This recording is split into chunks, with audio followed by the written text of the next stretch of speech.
Olá pessoal, sejam todos muito bem-vindos à nossa quarta aula da disciplina Prática de Ensino 2, Educação em Computação. Nesse nosso quarto encontro, pessoal, nós vamos trabalhar sobre a utilização de tecnologias no ensino de tecnologia. Nós sabemos que o nosso curso é um curso de licenciatura em computação e é importante que a gente já faça essa reflexão nesse nosso último encontro de como nós podemos aplicar tudo aquilo que nós já vimos no que diz respeito às metodologias, às tecnologias, no ensino da computação, da informática em si e de tudo aquilo que diz respeito à área de tecnologia. Então esse vai ser o nosso tema central, tá? Nós sabemos que o ensino da tecnologia ele tem certas particularidades que a gente precisa observar e hoje a gente vai entender, vai compreender um pouco sobre como utilizar da melhor maneira possível as tecnologias e as metodologias para a gente alcançar esses nossos objetivos, tá bem? Desejo a você um excelente estudo e que faça um excelente proveito desse nosso material. Vamos lá?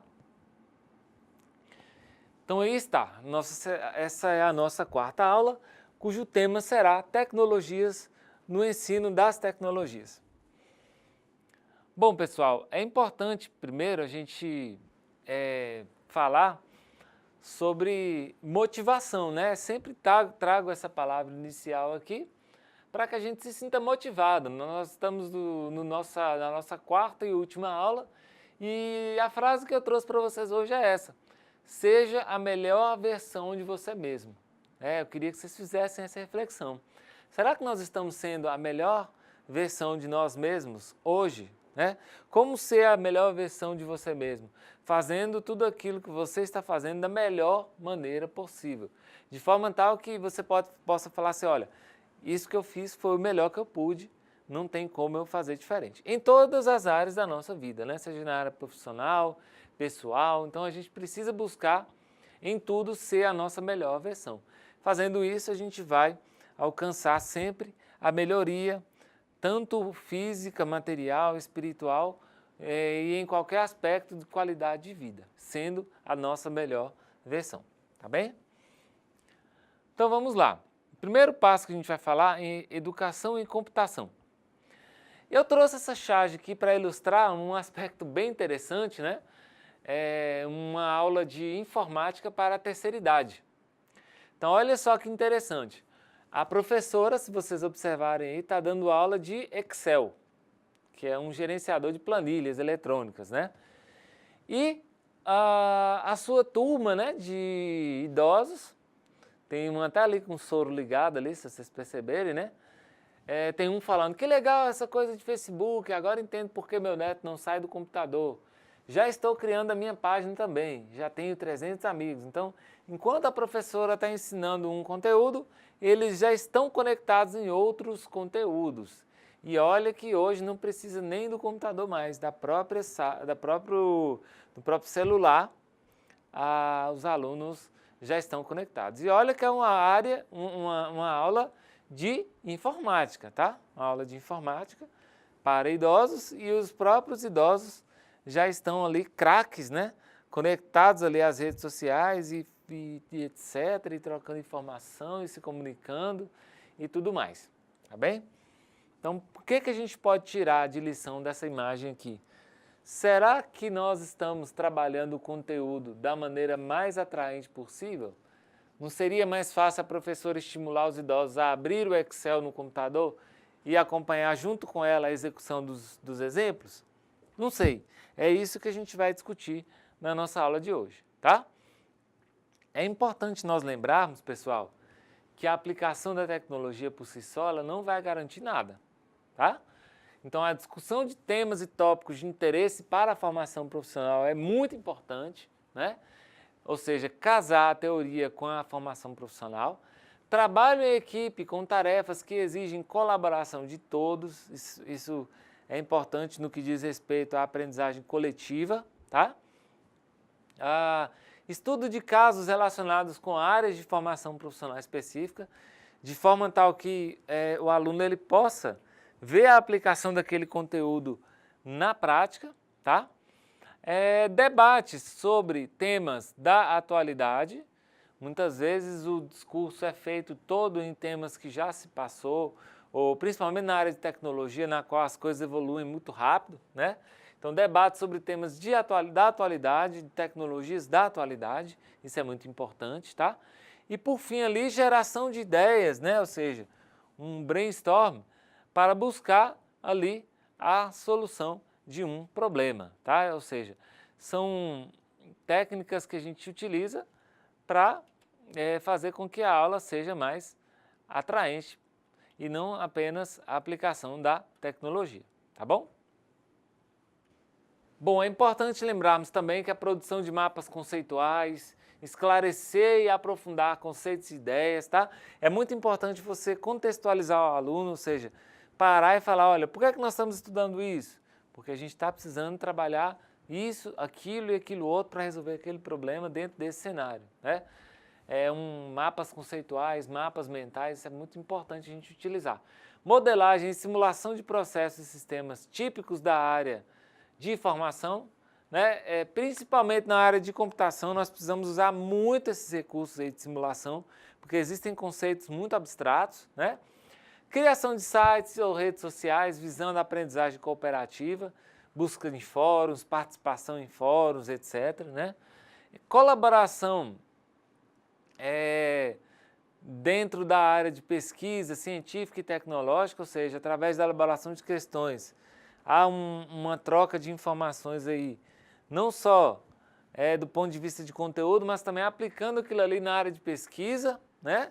Nós não estimulamos muito os nossos alunos a trabalhar na área de pesquisa, muitas vezes apenas na área de aplicabilidade profissional, e isso é importante também, tá? Ok. Então, esse lembrete que nós fazemos é muito interessante. Não é só chegar e aplicar as tecnologias, tá bem? E com relação ao ensino em computação, gente, é importante, antes de mais nada, fazer duas diferenciações aqui. Uma coisa é o ensino da computação. A outra coisa é o ensino de informática, tá? Existem duas diferenças aí básicas. Bom, gente, no ensino da computação, nós temos disciplinas, na maioria das vezes, voltadas para as áreas de ciência da computação.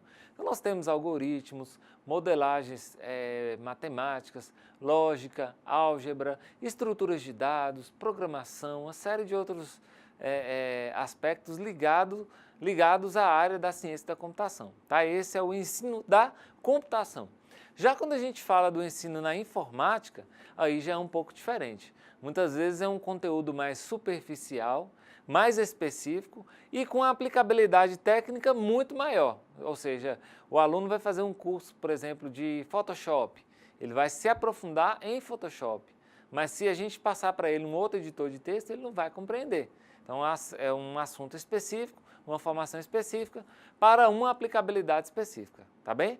O que é diferente do ensino da computação. O ensino da computação trata de temas abstratos, de áreas, liga às áreas matemáticas, enfim, uma série de outros fatores aí. Então é importante, antes de mais nada, a gente diferenciar o que é ensino da computação e o ensino da informática, tá bem? Espero que tenha ficado claro aí para vocês esses conceitos aí, tá? Bom, então é preciso também, além de fazer essa diferenciação, analisarmos a faixa etária, pois nós sabemos que a influência e perfil das gerações está intimamente ligada ao modo na qual trabalhamos disciplinas na licenciatura em computação. Uma coisa é ensinar para uma turma com a faixa etária X, de repente adolescentes ou adultos que acabaram de ingressar na faculdade. Outra coisa é ensinar para idosos. Outra coisa é ensinar para crianças, tá? Então são aspectos que a gente precisa analisar. Um dos maiores desafios aí, gente, então, é fazer com que durante o ensino da computação, né, a licenciatura em computação, fazer com que conceitos abstratos sejam compreendidos, né? Como, por exemplo, estruturas de dados e algoritmos. Como é que a gente vai mostrar para o aluno como que funciona uma estrutura de dado, né? Uma estrutura de dado não dá para a gente ver. A gente sabe que ela está lá através de modelos lógicos e que ela funciona, né? A gente sabe a estrutura dela, como funciona, etc. Mas não dá para a gente visualizar. Né? Isso é diferente, por exemplo, que você vai ensinar, por exemplo, dentro da aula de biologia, o funcionamento de uma célula. Né? Se você pegar o microscópio, você consegue enxergar a célula. Mas se você pegar o microscópio, você não consegue enxergar a estrutura de dado, porque é um conceito abstrato, tá bem? Então esse é o grande desafio, fazer com que essas estruturas sejam compreendidas, tá? Como exemplo, o estudo de programação aí não se restringe ao estudo das linguagens de programação. Muitas vezes fala assim, ensinar computação é ensinar programação, ensinar a linguagem tal. E não é isso.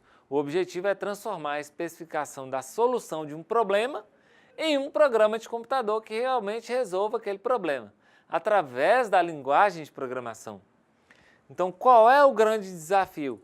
Ensinar a programar? Não. O grande desafio é saber elaborar uma solução para um problema e transformar aquela solução em um programa de computador. É o que a gente costuma falar, né? Bom, aprender linguagem de programação é muito fácil. Agora, aprender a lógica de programação e elaborar solução para o problema, aí é que está o grande desafio, tá? A programação é apenas um instrumento na qual a gente materializa a solução para um determinado problema, tá? Então, olha só, gente, conceitos abstratos de programação encontra sua raiz ainda durante a formação básica. A formação básica de nossos alunos não trabalha a questão do abstrato, né? Identificar formas abstratas. Então, inicialmente é necessário trabalhar conceitos abstratos como lógica, algoritmos, estrutura de dados, além dos conceitos matemáticos, né? Nós temos ali, na imagem logo abaixo ali, alguns alunos imaginando ali, cada um imaginando um formato diferente e, no final das contas, através de uma intervenção, eles conseguindo enxergar algo que deveria ser abstrato, né? Evidentemente, uma estrela não é nada abstrato, mas é só para mostrar que, a partir do momento que a gente aplica técnicas adequadas, a gente consegue fazer com que os nossos alunos consigam sim trabalhar com as coisas abstratas, tá bem? Bom, existe um método aí, inclusive, né, falando de abstração, que se chama computação desplugada, baseada nos princípios fundamentais da computação aplicada às crianças de todas as idades. Nesse método, gente, não usa software nem hardware para ensinar a computação. Não é paradoxal isso? Você falar, não, eu vou ensinar computação, mas eu não vou usar software e não vou usar hardware, não vou usar nada de eletrônico. O que é que utiliza nesse método? Utiliza-se atividades lúdicas que vão estimular a questão de lógica, de fluxo, de hierarquia, de formas de conceitos, de representação de dados, uma série de outras coisas aí, tá? É bem interessante esse método, que chama-se computação desplugada. Nesse método, gente, através da compreensão de princípios fundamentais da computação, sistema binário, algoritmo, estrutura de dados, fluxogramas, diagramas, formatos de dados, uma série de outras questões, o aluno ele vai ser capaz de desenvolver o raciocínio lógico necessário à utilização da maioria, se não de todas as ferramentas computacionais. Não é isso incrível? A gente parar para pensar que para ensinar a computação muitas vezes não tem a dependência plena de tecnologias? Agora, evidentemente que se nós pudermos trabalhar os princípios fundamentais da computação, utilizando para isso as tecnologias para ter um aproveitamento maior, melhor ainda, né? Então é só para ilustrar aqui que quando a gente fala em licenciatura em computação, não significa levar o computador para a sala de aula e ensinar a usar o computador, usar o software, enfim. Mas sim utilizar as metodologias e as tecnologias para o ensino das disciplinas da área da computação, tá?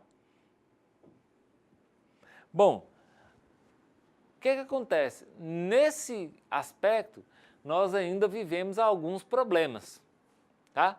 O primeiro deles, aí nós estamos falando de quê? Do ensino da computação, licenciatura em computação, tá? O primeiro deles, vários estudos apontam, né? A gente pega esses materiais de várias fontes, vários artigos, vários estudos apontam que há uma falta de motivação do aluno. Por quê? Causado pelo estigma de dificuldade e despreparo dos profissionais. Então, muitas vezes o aluno fala assim, vou fazer uma disciplina de cálculo, não vou passar, muito difícil. Vou fazer uma disciplina de algoritmos, de programação, nossa, não vou conseguir passar, muito complicado. Acaba sendo desmotivado já desde o processo inicial. Por quê? Muitas vezes que há um despreparo, né? De repente o professor ou não trabalha bem o conteúdo, ou talvez puxa de uma maneira tal que não seria necessário fazê-lo. Então há um certo despreparo nesse sentido.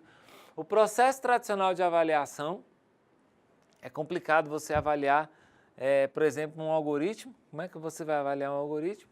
Dando uma nota X, porque é abstrato, né? O que está certo, o que está errado, e de repente a forma de pensar daquele aluno é complicado. O relacionamento entre professor e aluno também é um fator que dificulta, porque muitas vezes o professor quer mostrar que ele sabe mais, né? De repente o ritmo dele é diferente dos alunos e isso acaba prejudicando. Didática ou a falta da metodologia de ensino apropriada para ensinar computação. Falta de comunicação entre os professores das várias disciplinas, que permitiria identificar conteúdos afins. Isso aí é uma falha muito grave também. De repente, o professor de banco de dados, o professor de programação e o professor de engenharia de software poderiam estar trabalhando com o mesmo projeto, para que o aluno pudesse identificar o conteúdo trabalhado em sala de aula de uma maneira mais prática, e muitas vezes a falha de comunicação inviabiliza isso. Falta de abordagem prática do conteúdo, ou seja, às vezes o aluno estuda e não vê onde ele aplica aquilo. O uso inadequado das tecnologias também é realidade, que de repente ele teria condições de projetar ou mostrar alguma coisa sendo realizada na prática na tela e não o faz, né? Então tem muitos entraves aí ainda. E falando em tecnologias, né, em utilizar as tecnologias em sala de aula, nós vamos falar um pouco dessas tecnologias no ensino da computação, na licenciatura da computação. E a escola, gente, como nós já falamos, ela incorporou a cultura digital por meio dos laboratórios de informática. Hoje, a escola não depende exclusivamente de laboratórios para disponibilizar internet para os seus alunos, né? Nós sabemos aí que as tecnologias assumiram outras vestimentas, né? Hoje está mais fácil a gente sair de casa sem camisa do que sem celular, né?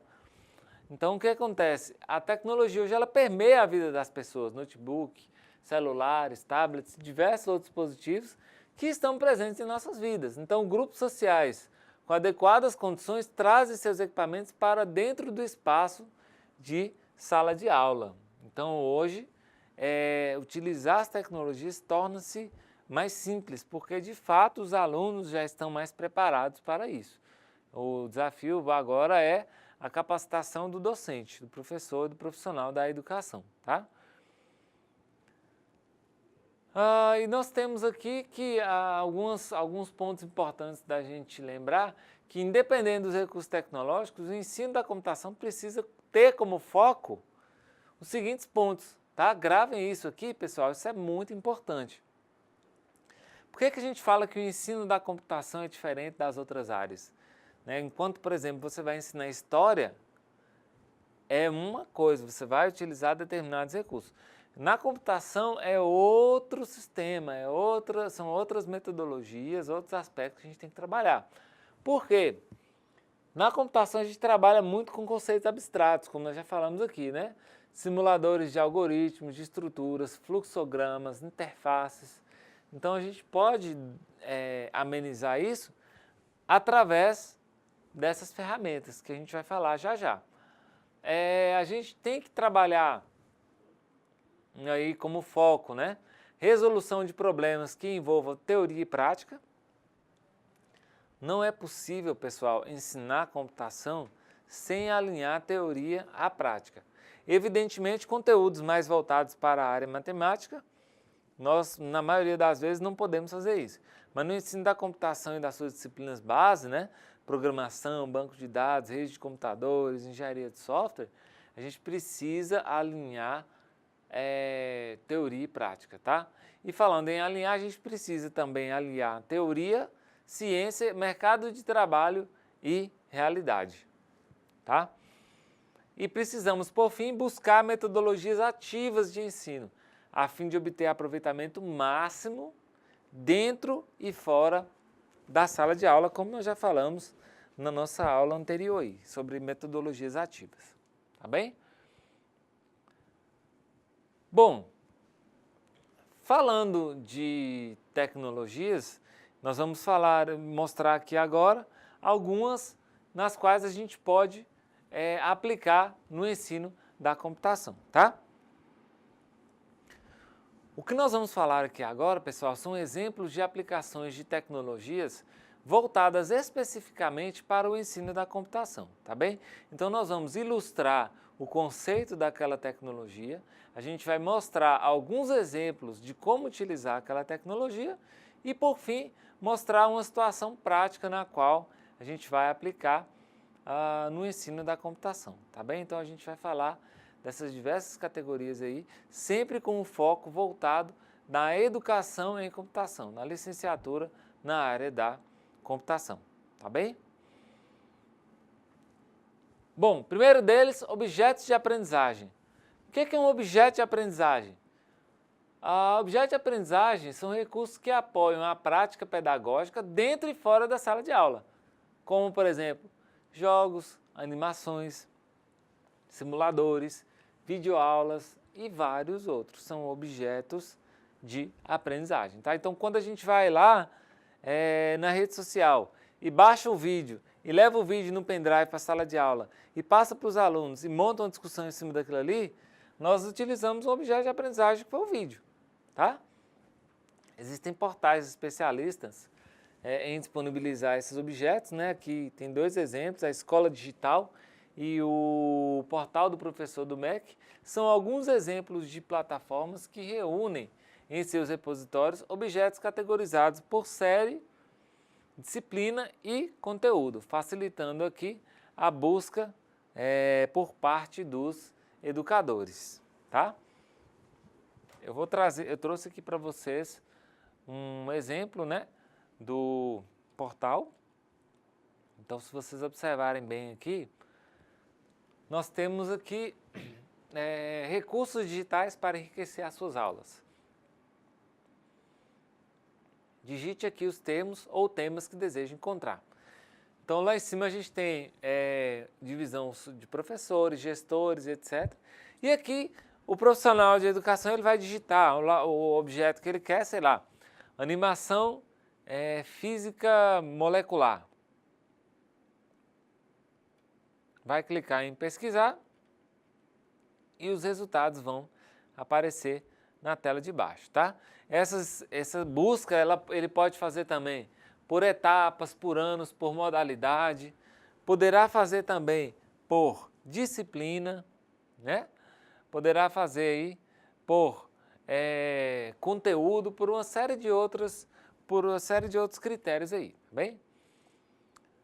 Ok, foram objetos de aprendizagem. Plataformas, o que são plataformas? São ambientes online de ensino e aprendizagem que facilitam a troca de informações e o acompanhamento do percurso pedagógico de cada aluno. Como você sabe, a gente está utilizando uma plataforma de educação à distância, que é o Moodle, e ela tem esse objetivo, né? Permitir armazenar e publicar conteúdos, acompanhar o progresso dos estudantes e promover interações entre diferentes agentes do processo educativo, permitindo a criação de cursos à distância e também servindo como suporte ao ensino presencial, tá? Um exemplo prático é a plataforma que a gente utiliza, que a gente trabalha aí, né? Então eu trouxe aqui 3 tipos de plataforma. Nós temos os ambientes virtuais de aprendizagem, dentre eles o Moodle, que é o que a gente utiliza para os trabalhos da nossa disciplina, né? Nós temos ali os MOOCs, que são espaços de interação de conteúdo, basicamente. Temos Coursera, o edX, Veduca e plataformas adaptativas, tá? Que são 3 exemplos aí para vocês acessarem. Lembrando que este material vai estar disponível no ambiente virtual de aprendizagem. Vocês poderão estar acessando aí com mais calma.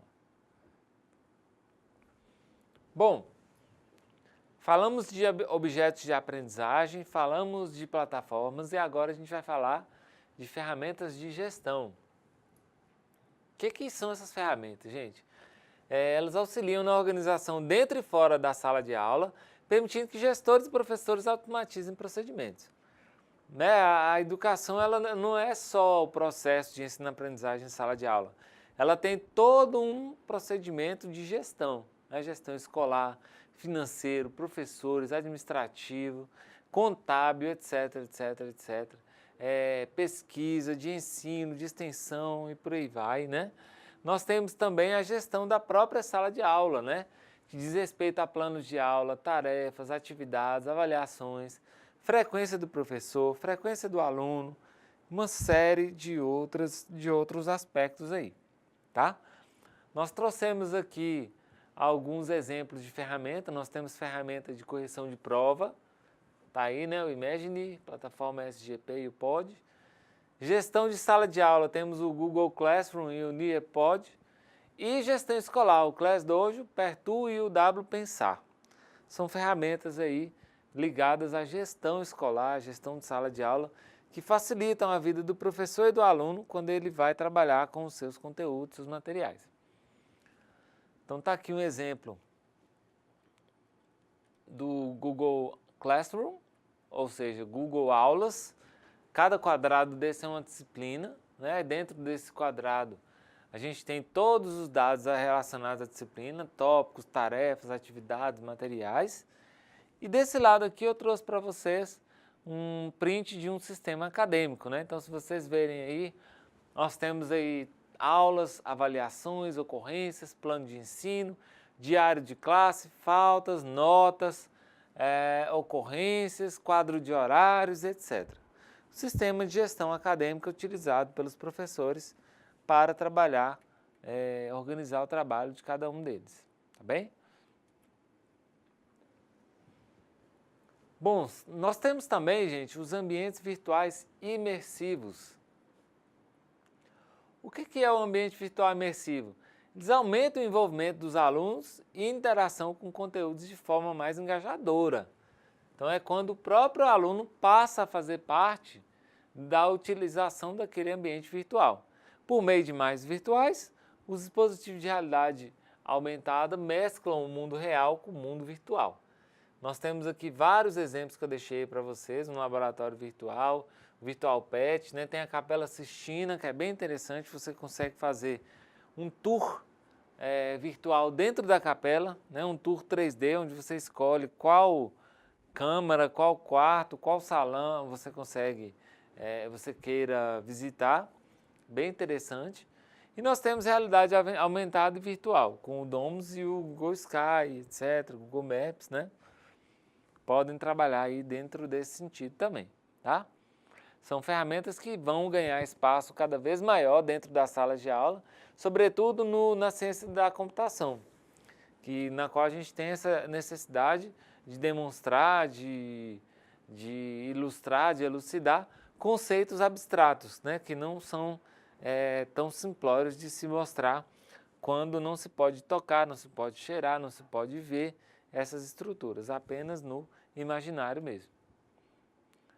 Tá? Então, olha aí para vocês verem que o Virtual Pet, ele traz aqui uma série de simulações, tá? O site está aqui para quem quiser acessar aí e visualizar. Tem uma série de simulações, todas interativas, todas elas multidisciplinares, né? Bem interessante mesmo. E essas tecnologias aqui são, querendo ou não, são objetos de aprendizagem também e podem interagir com aparelhos de realidade virtual aumentada, tá? Essa é uma grande vantagem aqui, tá bem? Bom, nós temos as ferramentas de experimentação. O que é uma ferramenta de experimentação? Esse tipo de ferramenta aqui, gente, permite ao aluno desenvolver projetos e produtos na prática. Então, com equipamento de fabricação digital, eles criam os seus próprios dispositivos e testam soluções rápidas. Exemplo, kits de robótica, impressora 3D, ferramentas de prototipagem, etc. Em plataformas de programação, eles deixam de ser apenas consumidores de tecnologia e criam jogos, sites, aplicativos e pequenas animações. Ou seja, as ferramentas de experimentação são aquelas que permitem ao aluno sair da sala de aula e colocar em prática tudo aquilo que ele aprendeu. Tá? Aqui são alguns exemplos, tá? Fabricação digital. Nós temos aqui os kits Lego, nós temos a Little Bits, Make, né? Tem ferramentas de autoria e produção audiovisual, que é a Audacity, o ISO, livros digitais. Temos a diversas plataformas de programação aí, o App Inventor, o Code Academy, o Scratch e várias outras. Então, são ferramentas onde os alunos podem colocar na prática aquilo que eles aprenderam em sala de aula, tá? Só para vocês terem ideia aí, essa tela aqui é uma tela da ferramenta App Inventor, né? Distribuída aí, disponibilizada pelo MIT, né? Instituto Massachusetts de Tecnologia. Então, aqui do lado esquerdo a gente tem várias interfaces de um aplicativo. No meio nós temos o próprio aplicativo, mostrando como que ele vai ficar. E na lateral a gente tem alguns condicionais, componentes utilizados nesse aplicativo, tá? Essa é a parte de desenho de interfaces. E essa aqui é a parte da programação lógica, né? Vocês podem observar aqui que não tem comandos de programação. Nós podemos utilizar linguagem humana para setar cada comando. Então, você pode observar aí que quando clicar no botão tal, faça isso. Se isso estiver em determinado estado, então faça outra atividade. Então, é possível promover a criação, né, dessas aplicações através dessas ferramentas de experimentação, tá?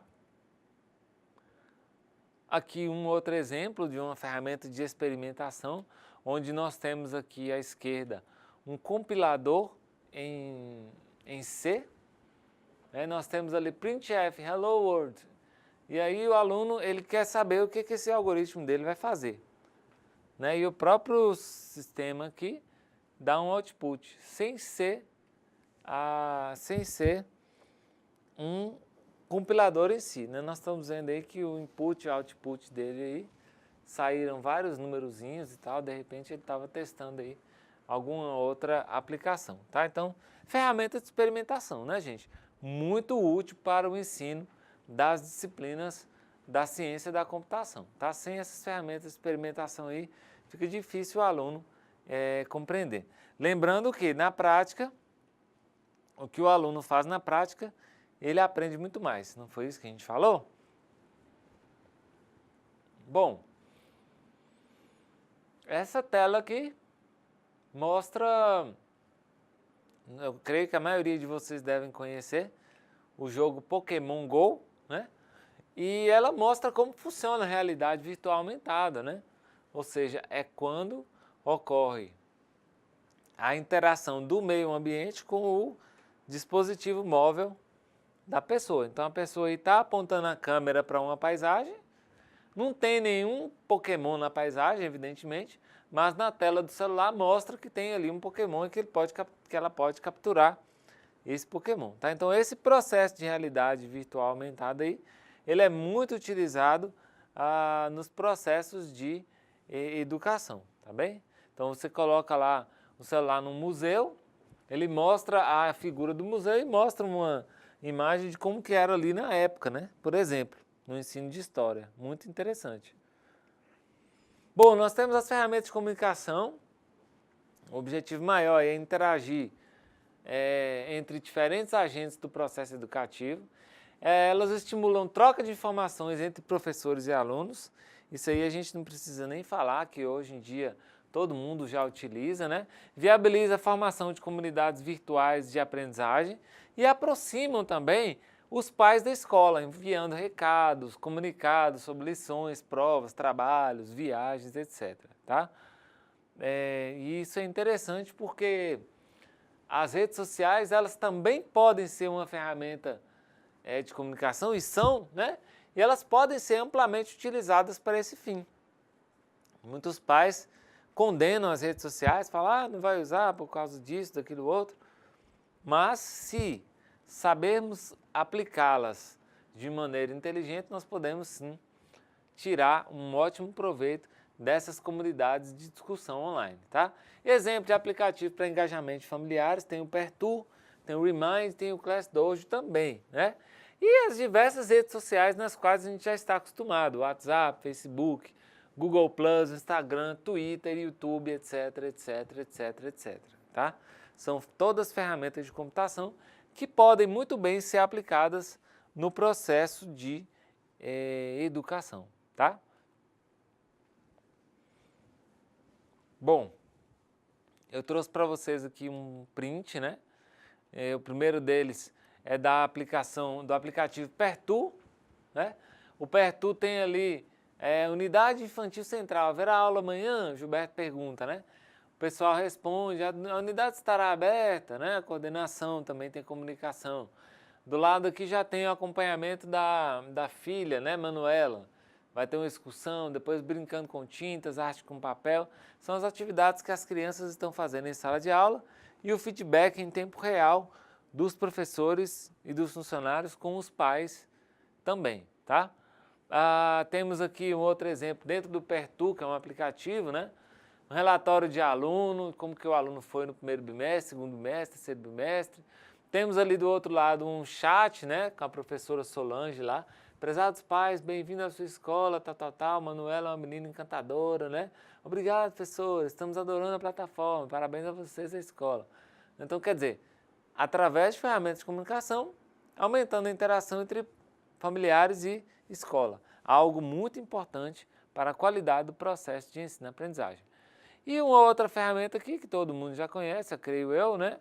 Acredito que todos vocês aí já têm acesso, que é o WhatsApp. Temos aí um exemplo de um grupo de estudos, estudantes Enem 2017. Hoje, às 21h30, tem aula com o professor Tony sobre Tropicália. Boa noite, vamos de tropicalismo? Quem saberia definir tropicalismo? Movimento modernista, tal. Então, dentro do próprio grupo já está acontecendo a aprendizagem. O grupo não está sendo utilizado apenas para marcar um momento presencial, mas já como um espaço de ensino e aprendizagem, tá bem? Mandou um áudio ali, etc, né? Então aí vai. Ferramentas de trabalho, né? Ferramenta de trabalho nós utilizamos para produtividade, tanto de professores quanto de alunos. E são aquelas ferramentas que a gente utiliza para preparar nossos materiais, para organizar os nossos trabalhos, correção de notas, etc. Então são editores de texto, editores de foto, vídeo, áudio e etc, etc, etc. Tá? Para isso, nós podemos utilizar plataformas para criação de formulários, planilhas, apresentações, infográficos, etc, etc. E que oferecem recursos para a preparação de materiais de aula e o desenvolvimento de trabalhos escolares. Tá? Além disso tudo, nós podemos armazenar toda essa produção que nós estamos falando na internet, através das tecnologias em nuvem, né? De maneira tal que, onde quer que a gente precise daquela informação, a gente vai encontrar, basta ter acesso à internet. Então, eu tenho um slide muito interessante que mostra a formação do núcleo da Terra, né? Então, antigamente você teria que ir na biblioteca pegar o livro ou ir em casa pegar uma apostila ou um material que você teria. Hoje não, você pega o celular e fala, não, eu tenho aqui no meu Dropbox, né, tenho aqui o material, já posso baixar, vou utilizar. Então temos aqui alguns exemplos de ferramentas de trabalho. No caso de apresentação de slides, nós temos o próprio Office, o Prezi, o Mix, o Odyssey, né? Temos ali armazenamento, Dropbox, Google Drive, OneDrive da Microsoft, então são talvez de conhecimento de maioria de vocês, né? Se não for do conhecimento de vocês, eu aconselho que vocês pesquisem sobre essas ferramentas, são muito interessantes. Nós temos os formulários do Google Forms aqui. Para que serve um formulário? Para capturar informação, né? Eu vou fazer uma pesquisa sobre um determinado assunto, faz um formulário, manda para as pessoas responderem e aí você vai ter um resultado com base naquele formulário que foi disponibilizado ali para as pessoas. Então, temos editores de texto, foto, vídeo e áudio, vários exemplos aí deixei para vocês. Temos infográficos, ferramentas para montar infográfico. Infográfico é bem interessante, nós já utilizamos várias vezes aqui nas nossas aulas, aquelas imagens explicativas, tudo aquilo ali é infográfico, né? Planilhas, editores de texto, etc. Tá? Tem aí vários exemplos para que vocês possam pesquisar. Bom, para finalizar, gente, vamos fazer essa reflexão aqui, ó. Para trabalhar com o ensino ensino da computação utilizando bem as tecnologias, é importante nós trabalharmos com as boas práticas na utilização dos recursos tecnológicos. Então, não significa que eu vou chegar lá e colocar a tecnologia e está tudo bem, né? É preciso buscar ergonomia informacional, clareza. O que é isso? Você não pode passar para os seus alunos um texto de 30 páginas para eles lerem dentro da sala de aula. Da mesma forma, você não pode pegar um slide e colocar o fundo vermelho com a letra verde-limão, né? Vai prejudicar a leitura. Não posso também colocar muito texto no slide, porque é contraditório, né? Eu não posso também pegar um vídeo que não tenha áudio, ou talvez uma animação que não funcione bem. Enfim, é importante buscar ergonomia informacional e clareza quando a gente quer repassar os conteúdos, tá? Buscar adotar metodologias ativas, isso aqui é essencial no ensino em computação, tá? Na licenciatura em computação, muito importante. Buscar a aprendizagem e não conteúdos, ou seja, quando forem para a sala de aula, não apenas repassar conteúdo, porque nós já falamos disso aqui, o aluno ele acessa o conteúdo em tempo real, então ele quer estar ali para aprender e não para olhar conteúdo que ele não vai conseguir reter, né? Precisamos utilizar ferramentas que facilitem visualização de conteúdos abstratos, como simuladores, principalmente na área da computação, que facilita para o aluno visualizar aquilo que está sendo ensinado, tá? E por fim, a aprendizagem baseada em problemas. Como nós já falamos aí, o ditado do profeta Confúcio, né? É fundamental que aquele que aprende, aquele que pratica, ele aprende muito mais do que aquele que só ouve, ou que só vê, ou que fala, ou vê. Então, aquele que faz na prática, ele aprende muito mais, tá? Então, como ensinar na prática? Através de problemas. Passa o problema, o aluno resolve. Passou o problema, o aluno resolve. É uma forma de estimular a prática daquilo que foi trabalhado. E o que está por vir, né, gente? Vários autores falam que a personalização do ensino vai se tornar cada vez maior. O foco nas competências para o século XXI vai ser uma realidade, ou seja, competência dessa habilidade, daquela habilidade. Então, vai se afunilar o conteúdo com o propósito de trabalhar competências. Essa é uma projeção que se faz. As novas metodologias, as novas formas de ensinar em espaços informais de aprendizagem vão se tornar cada vez mais valorizados, né? Novas formas de certificação e avaliações multimodais, ou seja, a prova tradicional que mede a nota, ela está com os dias contados, porque é necessário fazer sistemas de avaliação que consigam identificar se o aluno de fato aprendeu ou não, ou se foi apenas uma decoreba e ele passou, ou se ele conseguiu abstrair o conteúdo da matéria, se sim, em qual percentual, né? Indicadores de emoções e expressões também vão entrar nisso aqui.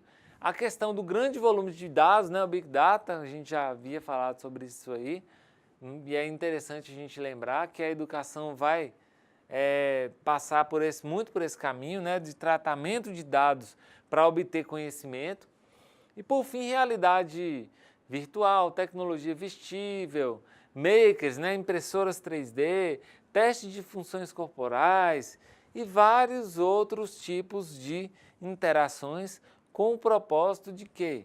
De melhorar o processo de ensino-aprendizagem, aumentar a taxa de aprendizado e a eficiência dos professores e dos profissionais da área de educação, tá?